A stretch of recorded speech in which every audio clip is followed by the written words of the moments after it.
these kinds of things, but Yeah, it's maybe not. not. I mean, it's something that we called for to try to enhance the street experience for all users.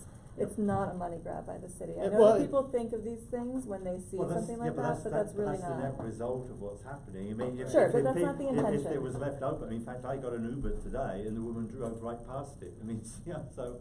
Well, I think the biggest concern for us is that we called for these no parking because we want them available as loading zones. Yeah. And if cars are parking there illegally and getting tickets, yeah. the no tickets one's gaining. They're not getting the benefit of the loading zone. They're getting a ticket. Yeah, so I think the biggest problem is the way it's been implemented. I agree Secondly, is completely. we We need will one definitely every take a look at it. block. We'll physically take a look at it. For the emerging technologies, to your point, would it be possible to require these third parties to release a privacy impact assessment? I think that's a great idea. Can we put that in the red that we wouldn't love consider? to add it into the, I think. I don't even know what that is. I mean, that's the big issue with all of these emerging technologies is that Sponsored by I harp on all the time is that where's the There's a lot data of going, data. who's using it, and how are we protecting our residents and people who live and work here, their privacy. And these tech companies know it's a standard form that they can produce. It's called a privacy impact assessment, and they can publish it, and we can circulate it, and it'll say who. We can explore and analyze. can we make that a friendly amendment But yeah, I think. now, or is? Well, we don't have an amendment to anything. But We for don't have a the- resolution. for No, Yeah, we for do. the EV one. Oh, you mean for the resolution or for the? Yeah, for the resolution for EVs. What about it? Oh, You mean all the emerging technologies we would require them to have a privacy disclosure or a restriction. I mean, I think that I think it should just be made clear what data is being collected, who the processors and controllers are, what they plan to do with it, and then just have that circulated. To your resolution, is it a friendly amendment? Somebody raised that while those. Yeah, so we'll put it in the Yeah, amendment. You did. But I think We'll he's put it also in- saying we should put it in the district needs statement, I in the think that section we where we're should talking make- about emerging technologies. When somebody Yes. comes to present to Yeah, I us, think we we know can ahead of yeah. time what their Yeah. business That is. makes sense to put in the district. I think it's good to put in there. Thank you. Yeah. Thank you, yeah. Anyone else? Comments, questions? Yep. I know it's kind of late, so if you can indulge me for a couple minutes, I'd appreciate it. My name's Tad Gross. My doorman, Alfred Porcari, was killed, and another woman critically injured in a car accident on 98th Street in West End when a driver ran a red light at the crosswalk there. Starting in 2015, I appeared here multiple times. I know you were here, Ms. Semmer, you were here. Some of you guys are new. I'm not saying that in an accusatory manner, it's that you guys are here. Regarding really what's a dangerous situation in the upper 90s above 96th Street, out of control traffic problem and an out of control noise problem. I brought a detailed presentation to you that had photographs, videos, and I showed it to the committee. I met with Helen Rosenthal. I was told by people here, by her aides, by a million people, by the two commanders now at the 2-4 that we've been through, traffic sergeants, et cetera, that this was going to get addressed, that there were going to be studies, things were going to be done, et cetera. Well, meanwhile, our neighborhood is still a mess. It's dangerous and it's noisy. The West End redesign for us fostered aggressive driving, and this combined with poorly timed traffic lights is what killed Alfred, who was walking across solidly in the crosswalk. I saw the accident on videotape, and it was horrific. He was hit full force with almost no braking. I'm here to kind of address you guys and ask you a couple things, and hearing some of what you said in some of the notes you were going over, it seems that some of this may be redundant, but if you indulge me, I'd appreciate it. I ask you to kind of stop the reactionary implementation of policy and changes without understanding the impact that they have, not only on safety, but on the entire community. While tragic accidents can and should be motivation to look at changes, they shouldn't be the impetus to make piecemeal solutions that have unintended negative impacts elsewhere. These accidents also have to be honestly examined, and the role of all the participants have to be evaluated. Whether it's a car running a red light in this situation, or if it's a pedestrian jaywalking. Before the whole system gets turned upside down and a neighborhood gets turned upside down, let's honestly look at what the causes were. I was born here. I'm a native. I grew up on the Upper West Side, and I'm still here, and I've been a resident for 60 years. I own a car. I ride my bike to work from 98th Street in West End to 16th and Irving Place every day. And I'm obviously also a pedestrian. So I see very clearly the problems with the interactions of all three groups. And I really feel, listening to a lot of community board meetings and things I've been to, that isn't always the case with everybody here. And I'm asking you to kind of open your minds to the different perspectives. If we're gonna find any real solutions, then you have to consider all of the stakeholders in this process and look honestly at everybody's role. You gotta also look at the undue influence and agendas of those that don't live in our communities and that use their political influence to impact the decisions and the policies here. We need a master plan that looks at traffic and use on the Upper West Side in a holistic way. This is an ecosystem. When you close the on-ramps at 96th Street or off-ramps at 96 on the highway, it impacts, all of a sudden you've got traffic going by a school. An important starting point would be an honest assessment of those stakeholders. What's the role of cars, cyclists, pedestrians, and why are the residents and their quality of life never a consideration?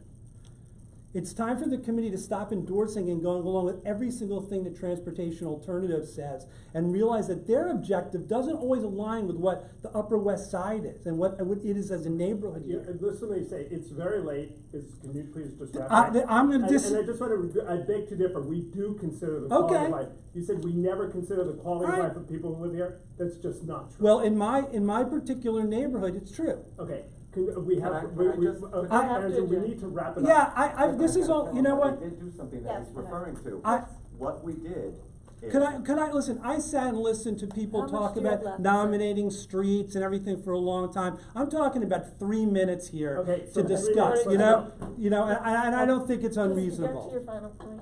You know, when you talk about safety, Dan Harris, the head of the president of Transportation Alternatives, was literally the other day talking about how no, city bikers don't need helmets. That's not safety. The narrative that cyclists somehow are at the mercy of unsafe drivers and unsafe streets is not true. And Mr. Chairman, I'd like to be respected. I sat here respectfully and listened to you. I come to community board meetings. I'm a resident of this community board. I represent a lot of people that feel the same way as I do. Okay. Hundreds of people that are in my building right now who saw this accident happen. And I think it's disrespectful what you're doing. Can I ask you an important question? After the horrific accident of the young boy at 97th and West End, we immediately went to DOT and we made several changes to traffic signals. Can you tell me, do you know the direction of the car that hit the doorman? Yeah, it that was you were traveling referring to? north. Traveling north on West End and turning on 98th Street? No, the No, direction of the straight. doorman was, my doorman was heading, the woman was coming north. She was jammed up at 96th Street due to the congestion it's caused there by the bad design. Got past the flagnet, jammed it up the hill, speeding basically, heading north, and hit them dead in the crosswalk while they were in solid green. In the video, you can see Saw the them. video. You It was see them crossing. look and see the light, you see them acknowledge the light change, and you see them walk out. This was like one of these situations where it was very different than what happened to the poor boy. I have noticed exactly what you're referring to. The design of West End Avenue has caused frustration among some drivers, and they take it and they speed up in another place. I have seen that. You're absolutely right about that. Can I just add something, because I was chair of the board when this, so I'm sorry that you had to deal with this over the years and that you come to our meetings and you don't feel like you're getting treated sort of with the respect this clearly deserves. I guess my take on this is remembering the years and years and years that we had a team of people here working on West End Avenue redesign. Ethel Shepard, who is a former chair of this board, spent literally years, if not decades, working with the Transportation Committee on this. And we were told repeatedly by certain groups that it wasn't done soon enough, that the stuff wasn't happening soon enough. Then we did, and we acted quickly, and God forbid another fatality occurred with your doorman, right? So I think we as a board and as a community board are always trying to balance, really trying to act and make sure that we're being responsive to people like you. I'm not saying you're not being responsive. But also recognizing that like we have to at some point defer to what the safety experts and what DOT is telling us. We're just to volunteers. But the problem We with are not experts. deferring is this. Here's the problem. The problem is that DOT and listen, I'm a pro biker. But take a look at what just passed with the Central Park West thing. with the bike lane. I don't care one way or the other. But what I thought was really telling about that was the fact that the DOT representative at that CB7 meeting was asked, did you consider Central Park as an alternative? And he said no. Now, this is somebody where, if you want to have, no, I'm just saying that if you want to have solutions that move traffic, that help people, that keep pedestrians safe, that keep cyclists safe, all those things, then you've also got to have some vision and you've got to have some creativity. Can I just say, when you say we shouldn't defer to the DOT, we prefer not to defer to the DOT, but we simply don't have the power. We don't control the streets. If we did, it'd look a lot different. Yeah. We do the best we can. And can I add one more thing to that, which is sort of like in between what the two of you said, because I want to pick up on what Elizabeth said as well, which is it isn't just our thoughts that were implemented on West End Avenue. As it turned out, we had actually spent our own money, not much of it, but we spent our own money to hire a traffic consultant to give us a holistic look at the corridor between 95th and 97th, basically from the park to the park, or the park to the river. And it still didn't stop a tragedy from occurring. Well, no, it didn't. The recommendations were made in November. Cooper was hit in early January, if I remember correctly, and the changes were made shortly thereafter. So to address one of your points, we do the best we can in getting not just our accumulated or collective experience to bring to these issues. Whenever we can, we hire experts to help solve the problem.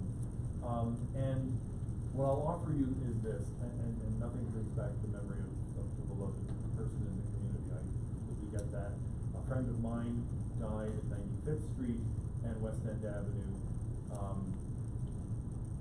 not related to the same thing that Cooper, but she was hit by a car coming off the right, a car, and not to cut you off, but 95th Street was a DOT closure, which forced all that traffic off to 95th Street. Why don't we take this conversation offline? We don't control the streets. All right, We're let me finish with one advisors. thing, which is that we need help. We have constant traffic and constant noise pollution. Traffic causes auto emissions, which kill people. It causes asthma. This is a fact. Honking horns and drivers that are driving too fast is stress. That kills people. So we have people having their lives shortened by both of those things on the Upper West Side in that corridor, and nobody does anything. This table agree 100%. I can't tell you how many times I've spoken to the police department about horn honking in particular. They claim they can't give tickets. I said, well, it doesn't stop you from banging on the window and saying, shut up. We are in total agreement. We just have to figure out a way to get it enforced. Motion to adjourn? Second. Okay. Yes. What was that?